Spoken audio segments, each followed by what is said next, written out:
اللهم صل على محمد وعلى آل محمد كما صليت على إبراهيم وعلى آل إبراهيم إنك حميد مجيد. واجب الاحترام جناب حضرت علامہ مولانا ڈاکٹر صاحبزادہ ابو الخیر صدر ملی یکجہتی کونسل پاکستان و امیر جمعیت العلماء پاکستان، اسٹیج پر موجود انتہائی قابل احترام قائدین ملت، علماء کرام، شیوخ اعظام اور اس عظیم الشان اجتماع میں شریک میرے انتہائی قابل احترام بزرگوں، میرے بہت ہی پیارے بھائیوں، میرے بہت ہی پرعزم اور پرجوش نوجوان ساتھیوں، السلام علیکم ورحمۃ اللہ وبرکاتہ۔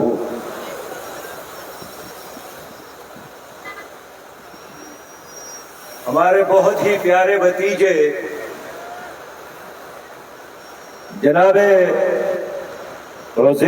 ڈاکٹر علامہ عزیر محمود الوری صاحب کا خطاب گزشتہ اجتماع میں بھی میں نے سنا تھا، اور مجھے ان کے ہر لفظ میں ایک درد محسوس ہوتا ہے اور ایک پیغام موجود ہے، اور وہ چاہتے ہیں کہ ہماری ملت، ہماری امت، ہماری قوم جو چھوٹے چھوٹے جزوی اور فروعی مسائل پر دست گریبان ہے، یہ باہم متحد ہو جائے۔ میں ان کے خیالات پر، ان کے اس جذبات پر اپنے بھتیجے بہت ہی پیارے عزیر محمود الوری صاحب کو مبارکباد پیش کرتا ہوں، اور مجھے خوشی ہے کہ ابو الخیر صاحب کو اللہ تعالیٰ نے اتنے بڑے خیر سے نوازا ہے۔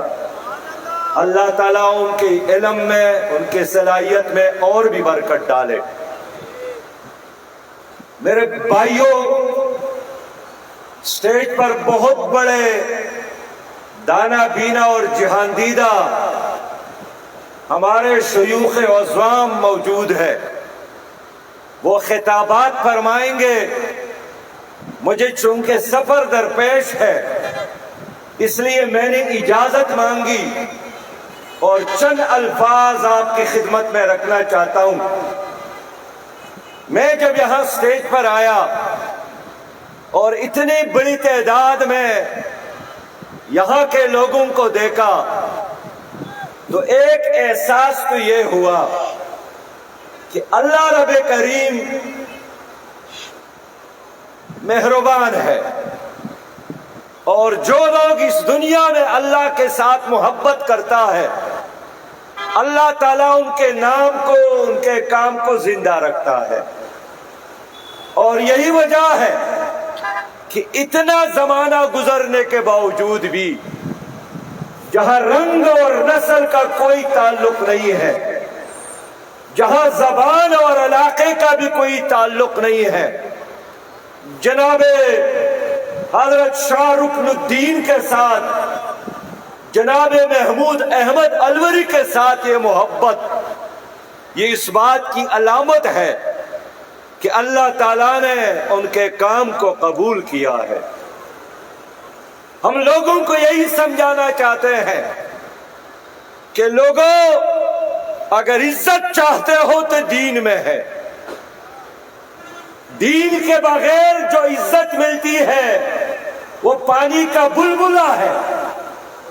پاکستان میں 22 وزرائے اعظم گزرے ہیں، پاکستان میں 11 صدور گزرے ہیں، لیکن شاید آپ میں سے کوئی بھی ایسا آدمی نہ ہو جن کو 22 وزرائے اعظم کے نام معلوم ہو، جن کو 11 صدور پاکستان کے نام معلوم ہو، کوئی بھی اس کو یاد نہیں کرتا، کوئی بھی ان کے لیے دعا نہیں مانگتا، کوئی بھی ان کے ساتھ اپنی تعلق پر فخر نہیں کرتا، کوئی ان کو اپنی دعاؤں میں یاد نہیں کرتا، لیکن ہم دعاؤں میں یاد رکھتے ہیں شاہ عبد القادر جیلانی رحمت اللہ علیہ کو، ہم دعاؤں میں یاد رکھتے ہیں حضرت علی حجویری رحمت اللہ علیہ کو، ہم دعاؤں میں یاد رکھتے ہیں حضرت محمود الحسن اسیری مالٹا رحمت اللہ علیہ کو، ہم دعاؤں میں یاد رکھتے ہیں سید ابو العلا مودودی رحمت اللہ علیہ کو، ہم دعاؤں میں یاد رکھتے ہیں حضرت علامہ شاہ احمد نورانی رحمت اللہ علیہ کو۔ یہ کون لوگ تھے؟ یہ اپنے زمانے کے فقراء تھے، لیکن یہ وہی لوگ ہیں جنہوں نے اپنی زندگی اپنی خاطر نہیں گزاری ہے، جنہوں نے دین کے خاطر اپنی زندگیاں گزاری ہے، دین کے خاطر محبت کی ہے، دین کے طرف لوگوں کو بلایا ہے، مخلوق خدا کو خالق کے ساتھ جوڑنے کی کوشش کی ہے، لوگوں کو تقسیم کرنے کی بجائے اتحاد کا پیغام دیا ہے، محبت کا پیغام دیا ہے، جوڑنے کا پیغام دیا ہے، گالی گلوچ کی بجائے لوگوں کو درود اور سلام پر لگایا ہے۔ تو صدیاں گزر گئی، ان کے نام بھی زندہ، ان کا کام بھی زندہ۔ اس لیے میرے بھائیوں، میرے دوستوں، آج کے اس اجتماع میں چاہتا ہوں کہ ہمارے حضرت علامہ نقیبی صاحب موجود ہے، حضرت علامہ شرف پوری صاحب، ان لوگوں کے لیے وقت چھوڑنا چاہتا ہوں۔ میں صرف 2-3 باتیں آپ سے عرض کرنا چاہتا ہوں۔ پہلی بات یہی ہے کہ حضور صلی اللہ علیہ وسلم کے ساتھ محبت اور عشق یہ چوائس اور آپشن اور مرضی نہیں ہے، یہ دین کا تقاضا ہے۔ نبی مہربان صلی اللہ علیہ وسلم کے ساتھ عشق اور محبت کے بغیر کوئی جنت میں نہیں جا سکتا، کوئی شفاعت حاصل نہیں کر سکتا، کسی کو جام کوثر نہیں مل سکتا، کسی کے قبر کی تاریکیاں روشنیوں میں بدل نہیں سکتا۔ دنیا میں بھی کامیابی اور آخرت میں بھی کامیابی شرط اول اللہ کی ایمان کے بعد نبی مہربان صلی اللہ علیہ وسلم کے ساتھ محبت ہے۔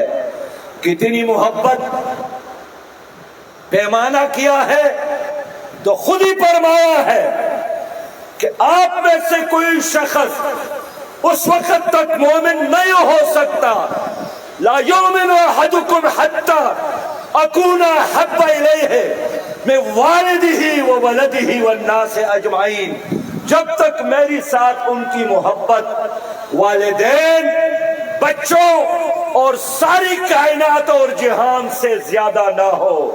اللہ تعالی ہمیں نبی مہربان صلی اللہ علیہ وسلم کی سچی محبت نصیب فرمائے۔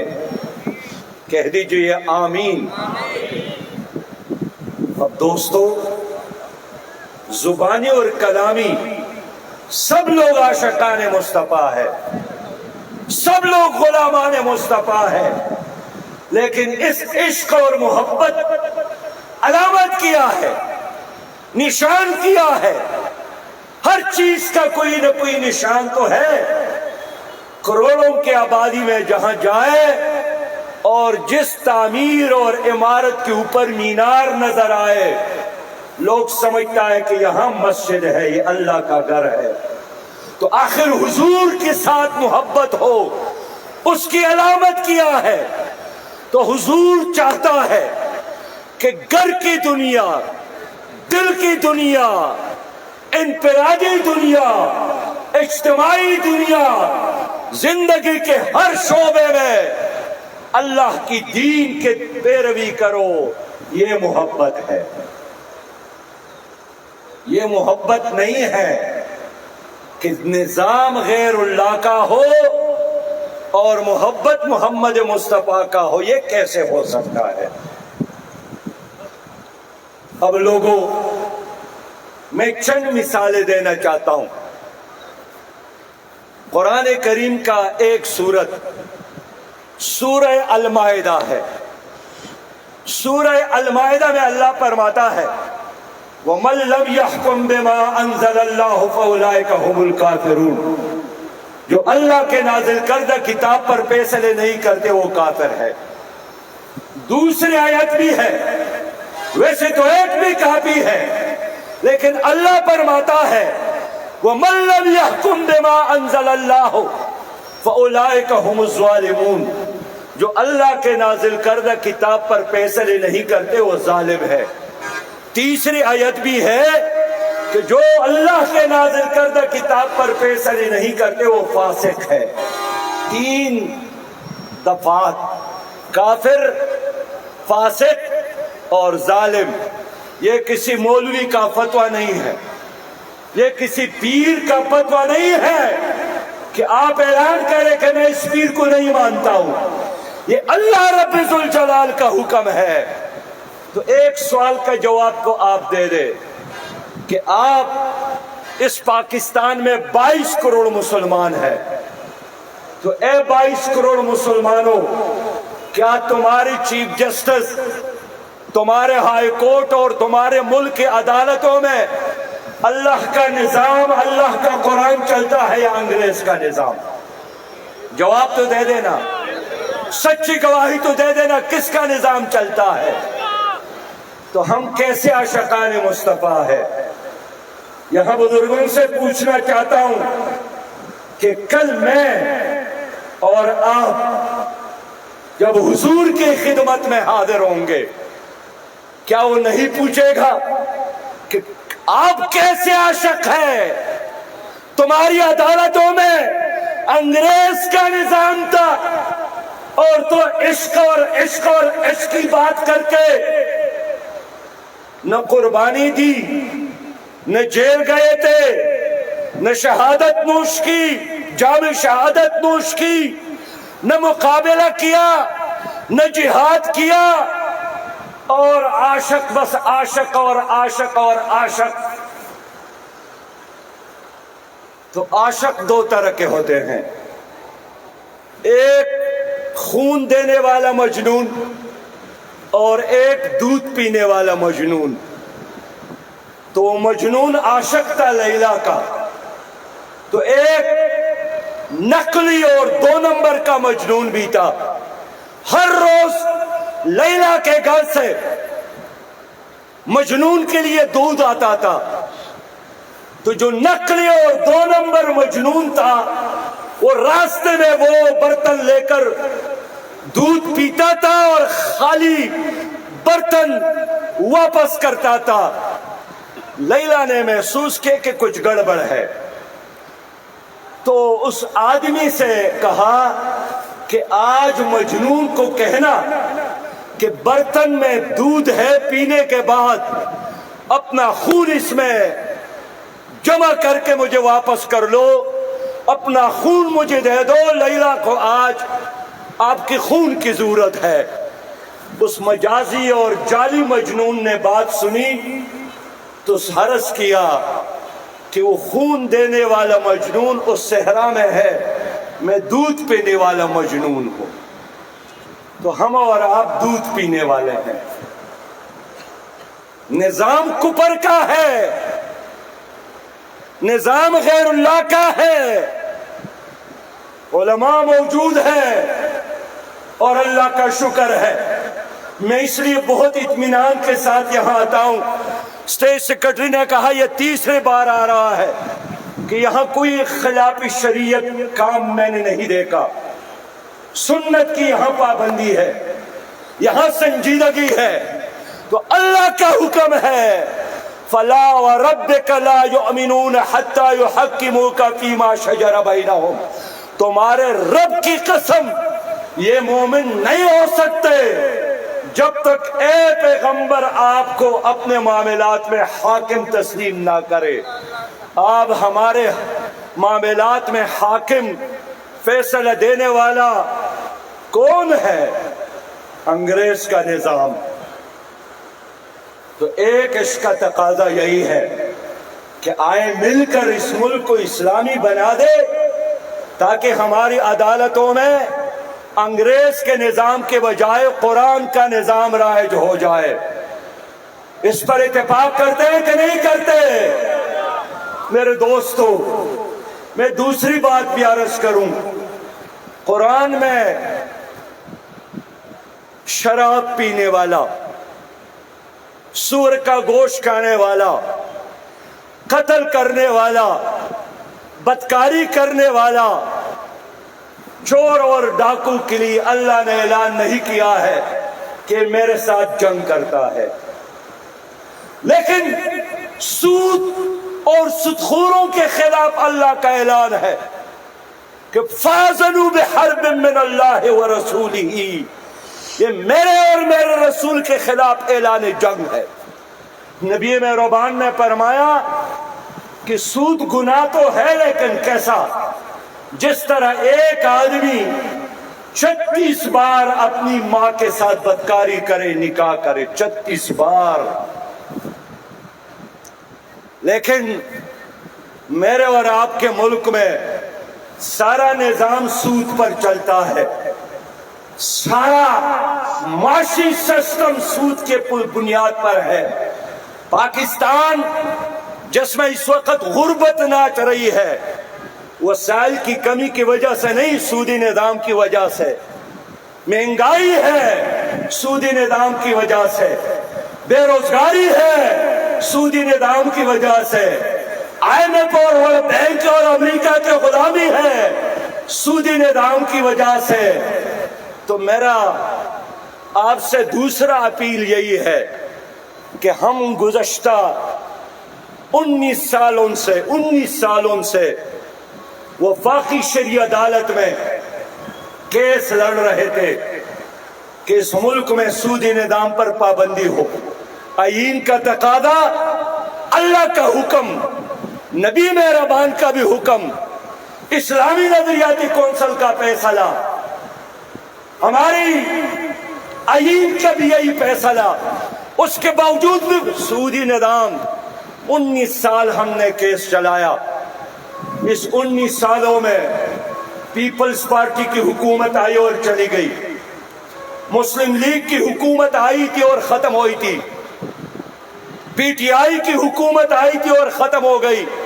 ان تمام حکومتوں نے وفاقی شرعی عدالت میں آ کر سودی نظام کا دفاع کیا، اور ان کی تھیوری، فلسفہ یہی ہے کہ پاکستان سود کے بغیر نہیں چل سکتا۔ اللہ کے رحم سے بالآخر وفاقی شرعی عدالت نے سود کے خلاف فیصلہ دیا۔ یہ عوام کی بہت بڑی کامیابی ہے، یہ امت کی کامیابی ہے، لیکن اس فیصلے کے بعد وفاقی حکومت نے سپریم کورٹ میں پھر اپیل دائر کی کہ ہمیں 20 سالوں کے لیے مزید سودی نظام چلانے کی اجازت دی جائے۔ تو 20 سالوں کے لیے اجازت کا مطلب یہی ہے کہ ہمیں چھوڑے کہ ہم مزید اللہ کے ساتھ 20 سال مزید جنگ کرے۔ تو جو اللہ کے ساتھ جنگ کرتا ہے وہ کامیاب ہوگا یا اللہ کامیاب ہوگا؟ اللہ سے نہیں جیت سکتے۔ اور آج اس ملک پر جو آفت آئی ہے، جو مصیبت آئی ہے، کبھی سیلابوں کی صورت میں، کبھی زلزلوں کی صورت میں، کبھی ڈینگی کی صورت میں، کبھی کرونا وائرس کی صورت میں، کبھی آپس کے لڑائیوں کی صورت میں، کبھی دہشت گردوں کی صورت میں، دہشت گردی کی صورت میں، اور یہ بھی ایک عذاب ہے جس کے طرف ہمارے عزیر بھائی نے اشارہ کیا کہ اب لوگ مسجدوں میں جوتے اٹھا کر ایک دوسرے پر مارتے ہیں۔ گالیاں دیتے ہیں، ہم اس نبی کی امتی ہے کہ عرب بھی انسان تھے، کہیں دو مسلمانوں کی لڑائی ہوتی تو تیسرا آدمی آ کر زور سے کہتا صلی اللہ محمد، صلی اللہ محمد، نبی مہربان پر درود بھیجو، اور لڑائی ختم ہوتی تھی۔ لیکن آج مساجدوں میں لڑائی، مدارسوں میں لڑائی۔ تو میرا دوسرا پیغام یہی ہے کہ اس ملک میں سود نظام کے خاتمے کے لیے جدوجہد اور جہاد کی ضرورت ہے۔ میں خود 2 بار خیبر پختونخوا میں وزیر خزانہ رہا ہوں، ہم نے وہاں سودی نظام پر پابندی لگائی تھی، ایکٹ پاس کیا تھا کہ خیبر پختونخوا میں مزید سودی نظام نہیں چلے گا۔ اس کے نتیجے میں ہمارا صوبہ قرض فری صوبہ بنا تھا، لیکن بعد میں ایک اور پارٹی کی حکومت آئی، اس نے دوبارہ سودی نظام شروع کیا، اور آج خیبر پختونخوا، پنجاب، سندھ، بلوچستان، پورا ملک مشکل میں ہے۔ سودی نظام کی وجہ سے برکت ختم ہوئی، سودی نظام کی وجہ سے دعائیں قبول نہیں ہوتی، سودی نظام کی وجہ سے ہماری نمازوں میں اثر نہیں ہے، سودی نظام کی وجہ سے ہمارے سجدوں میں اثر نہیں ہے۔ تو میں آپ سے یہی مطالبہ کرنے آیا ہوں کہ سودی نظام کے خاتمے کے لیے جدوجہد اور جہاد کے لیے تیار ہے کہ نہیں ہے؟ میرے دوستو، یہ جہاد کرنا ہے، جدوجہد کرنا ہے۔ تیسری بات اور آخری بات کر کے اجازت چاہوں گا کہ گزشتہ مسلم لیگ اور پی ٹی آئی کے حکومتوں میں قوانین لائے گئے، اس میں گھریلو تشدد کا ایک بل پاس ہوا۔ خود پی ٹی آئی کی حکومت میں جب عمران خان وزیر اعظم تھے، ہم نے بڑی مخالفت کی، لیکن ہم کم تھے اور وہ زیادہ تھے۔ اس بل میں ہے کیا؟ اس بل میں یہی ہے کہ اگر آپ نے اپنے گھر میں اپنی بچی سے بھی پوچھا کہ رات گئے تک آپ کہاں تھے، اور اس نے تاندار کو فون کیا، تو یہ ان کی آزادی ہے کہ وہ کہاں رات گزارتی ہے۔ آپ نے ان کی آزادی میں مداخلت کی، آپ کو جیل جانا پڑے گا۔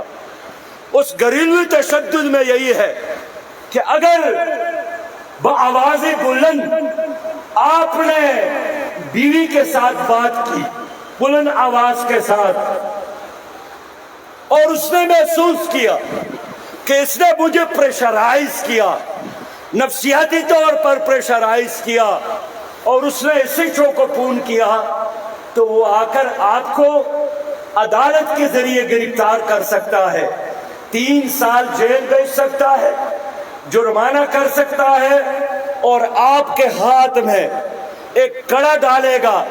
وہ کڑا آپ کے ہاتھ میں ہوگا تاکہ لوگوں کو پتہ چلے کہ یہ وہ مہربان ہے جس کی بیوی جس سے ناراض ہے۔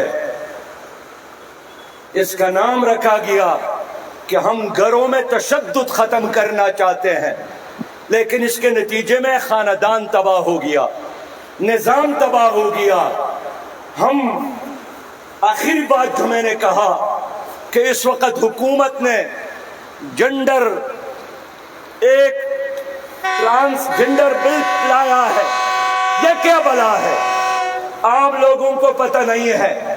یہ بل ایکٹ بن گیا، Peoples Party, Muslim League, P T I اور این کے ایم کے 4 خواتین اور 1 مرد نے یہ بل پیش کیا تھا اور پاس کروایا۔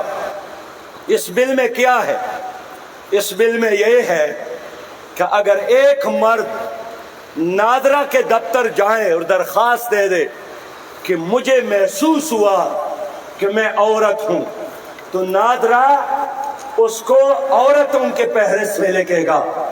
اور اگر اس نے جا کر درخواست دی کہ میں محسوس کر رہا ہوں کہ میرے اندر مردانہ عادات اور صفات پیدا ہو رہے ہیں، تو نادرا اس کو مرد کی طور پر نادرا کو جانتے ہیں کہ نہیں جانتے؟ نادرا وہ جو شناختی کارڈ دیتا ہے، وہ آپ کو مردوں کے پرس میں، لیکن 1 مہینے بعد اگر آپ کو مزہ نہ آیا تو آپ جا کر دوبارہ درخواست دے سکتے ہیں کہ مرد بن کر مجھے مزہ نہیں آیا، اب دوبارہ مجھے عورت ڈکلیئر کیا جائے۔ لہذا عورت دوبارہ نادرا میں مرد ہو تو دوبارہ عورت، اور اس کا نام یہی ہے کہ یہ جو خواجہ سرا ہے ہم ان کی حقوق کے تحفظ کے لیے کام کر رہا ہے۔ میرے پیارے بھائیوں سن لو، اس بل کو یہودیوں نے اس قانون کو قبول نہیں کیا، ہندو مت میں اس کو قبول نہیں کیا گیا، عیسائیوں نے اس کو قبول نہیں کیا گیا، برطانیہ میں بھی یہ قبول نہیں کیا گیا، لیکن ہمارے ملک میں رات کے اندھیرے میں طریقے اور سلیقے کے ساتھ اس کو ایک ایکٹ بنایا گیا۔ ہمارے جماعت اسلامی کے ایک سینیٹر مشتاق صاحب نے ایک ترمیم اس میں پیش کیا ہے، اور ترمیم یہی ہے کہ ایک آدمی اگر کہے کہ میں عورت بن گئی ہوں تو ایک ڈاکٹر اور ایک نفسیاتی ماہر ان کا معائنہ کر لے، میڈیکل ٹیسٹ کر لے، اگر اس نے مانا کہ یہ واقعی عورت بن گئی ہے پھر ان کو عورت ڈکلیئر کرے، ورنہ ہوگا کیا؟ یہ سارے مرد عورت بن جائیں گے، یہ لڑکے ان کے ہاسٹل میں بھی جائیں گے، یہ واش روم ان کو بھی یوز کریں گے جہاں عورتیں جاتی ہیں، یہ خواتین کے مجلس میں بھی دوپٹے ڈال کر جائیں گے۔ خود برطانیہ میں یہ قانون ہے کہ ایک مرد اگر سمجھے کہ میں عورت ہوں تو وہ جا کر ڈاکٹروں سے سرٹیفکیٹ، ایک بورڈ سے سرٹیفکیٹ لیتا ہے، بورڈ جب ڈکلیئر کرے گا کہ واقعی یہ عورت ہے تو اس کو ایک عورت کی طور پر قرآن میں یا مرد کا تذکرہ ہے یا عورت کا تذکرہ ہے۔ لیکن یہ لوگ اللہ کی تخلیق، اللہ تعالیٰ کے فیصلوں کو چیلنج کر رہے ہیں، کبھی مرد بنے گا اور کبھی عورت۔ آج اس لیے ہمارا اجلاس ہوا منصورہ میں، جناب ابو الخیر صاحب تو نہیں تھے اس عرس کے پروگرام کی وجہ سے، لیکن ان کا سیکرٹری جنرل موجود تھا، ان کے پارٹی کے لوگ موجود تھے۔ ہم نے سوچا کہ کیا کرے، کیا خاموش رہے، کیا تماشا کرے، یا آگے بڑھ کر اس سنت کو زندہ کرے جو حضرت امام حسین رضی اللہ تعالیٰ عنہ کی سنت ہے، وہ سنت زندہ کریں گے۔ لیکن وہاں تک جانے سے قبل اتمام حجت کرنا چاہتے ہیں اور حکومت سے کہنا چاہتے ہیں کہ ٹرانسجنڈر بل کو ایکٹ کو واپس لے لو، یہ اسلام کے خلاف، دین کے خلاف، نظریے کے خلاف، سوسائٹی کے خلاف، تہذیب کے خلاف، غیرت کے خلاف سازش ہے۔ ہم ہر قیمت پر اس سازش کو ناکام بنائیں گے۔ اس میں ہمیں آپ کی تعاون کی ضرورت ہے۔ میرے دوستو، میرے پیارے بھائیوں، نظام غیر اللہ کا ہو اور ہم کتنا محبت کی باتیں کریں، یہ پانے پر لکیریں ہیں۔ آپ برطانیہ جائیں، نماز پر پابندی نہیں ہے، امریکہ جائیں، روزہ رکھنے پر پابندی نہیں ہے، روس اور چائنا میں بھی سجدوں پر پابندی نہیں ہے۔ پابندی اس چیز پر ہے کہ ان الحکم الا للہ، حکم کس کا چلے گا؟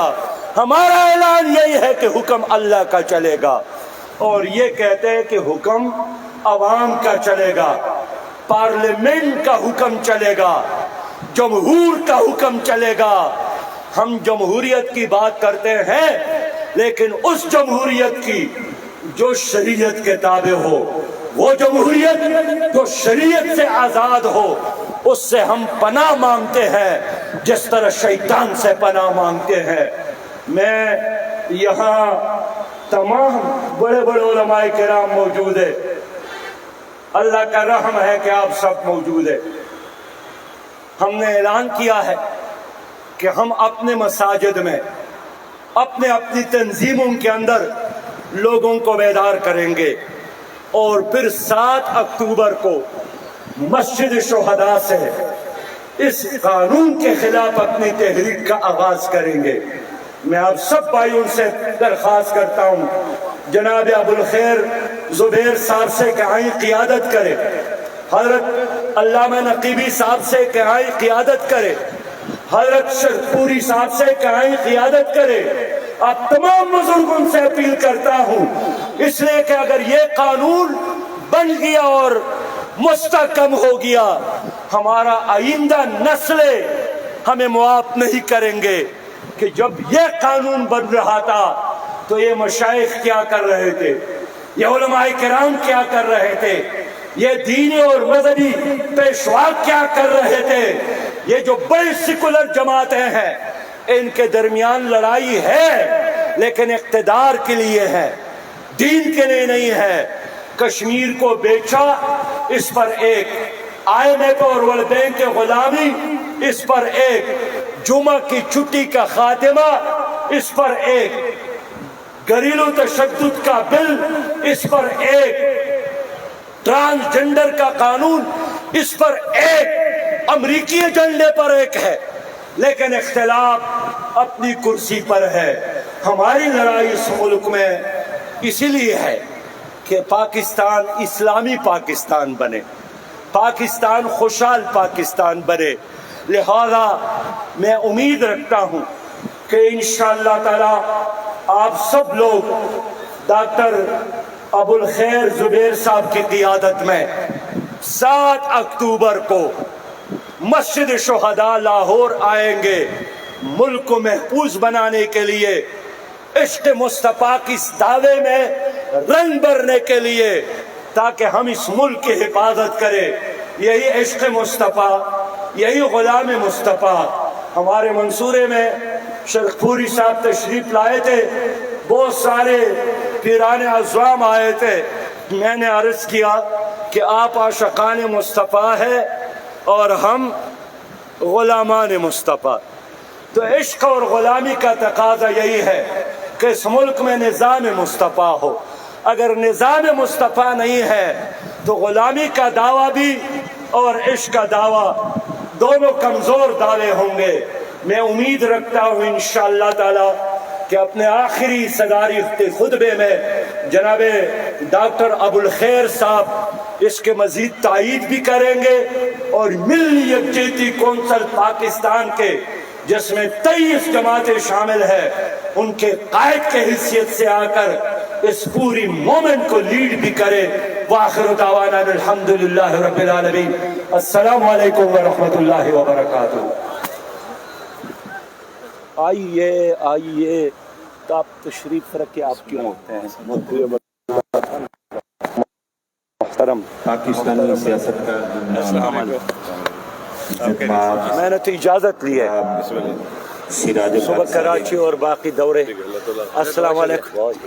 موجودہ حالات کے تناظر السلام علیکم بڑی علامہ صاحب۔ السلام علیکم زیرت گفتگو فرما رہے تھے۔ علامہ صاحب السلام علیکم۔ السلام علیکم آپ کے علامہ خطاب صاحب کے دوران السلام علیکم۔ مجلس وحدت المسلمین کے صدر گرامی قدر عزت مآب محترم جناب علامہ راجہ ناصر آباد صاحب تشریف فرما ہوئے، ہم ان کو کتنی آباد لگانے کو آدیش کرتے ہیں۔ ان کے ساتھ مجلس وحدت المسلمین کی سیکرٹری جنرل نوجوان کیا تھا، عزت مآب محترم جناب ناصر شیرازی صاحب تشریف لائے۔ ہم ان کو بھی اس عظیم الشان روحانی پاکیزہ پروگرام کے اسٹیج پر خوش آمدید کہتے ہیں۔ خطاب کے دوران حضرت امام